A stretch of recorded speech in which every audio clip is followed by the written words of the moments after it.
आपण पाहत आहात भारतीय जनमत, आपला चॅनल।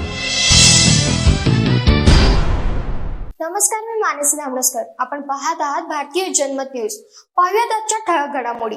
मराठा आरक्षणाच्या मुद्द्यावर उद्धव ठाकरे आणि एकनाथ शिंदे यांच्यात वाद निर्माण झाला आहे।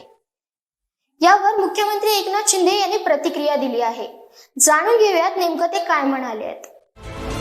मराठा आरक्षणासाठी आंदोलन करणारे काही मराठा कार्यकर्ते सोमवारी शिवसेनेच्या ठाकरे गटाचे प्रमुख उद्धव ठाकरे यांच्या मातोश्री निवासस्थानी गेले होते, पण त्यांची भेट होऊ शकली नाही। त्यामुळे हे कार्यकर्ते मंगळवारी मोर्चा घेऊन मातोश्रीवर गेले। त्यानंतर उद्धव ठाकरे यांनी मराठा कार्यकर्त्यांना भेट दिली आणि आश्वासन दिलं की केंद्र सरकारने या प्रकरणात हस्तक्षेप करावा आणि मराठा आरक्षणाचा प्रश्न मार्गी लावावा। यासाठी मी आमच्या पक्षाच्या खासदारांना पंतप्रधान नरेंद्र मोदींच्या भेटीसाठी पाठवणार आहे। यावर मुख्यमंत्री एकनाथ शिंदे यांनी प्रतिक्रिया दिली आहे। शिंदे म्हणाले, ठाकरेंना स्वतःवर काही घ्यायचं नाही, ते दुसऱ्याच्या कोर्टात चेंडू टाकून मोकळे झाले आहेत। महाविकास आघाडीचं सरकार असताना ते राज्याचे मुख्यमंत्री होते। त्या आधीच्या सरकारने देवेंद्र फडणवीस यांनी मराठा समाजाला आरक्षण दिलं होतं। मी त्यावेळी फडणवीसांबरोबर होतो। ते आरक्षण उच्च न्यायालयात टिकलं, मात्र महाविकास आघाडी ते आरक्षण सर्वोच्च न्यायालयात टिकवू शकली नाही। हे त्यांचं अपयश। शिंदे पुढे म्हणाले, आता महायुतीचं सरकार आल्यानंतर आम्ही मराठा समाजाला 10% आरक्षण दिलं। लोकांच्या कुणबी नोंदी सापडत नव्हत्या। मराठा समाजातील अनेक कुटुंबांच्या कुणबी नोंदी आमच्या सरकारने शोधल्या। निवृत्त न्यायमूर्ती संदीप शिंदे यांच्या नेतृत्वाखाली एक समिती गठीत केली। त्यामुळे आमच्या सरकारची भूमिका स्पष्ट आहे। आम्हाला मराठा समाजाला आरक्षण द्यायचं आहे, असं वक्तव्य एकनाथ शिंदे यांनी केलं आहे।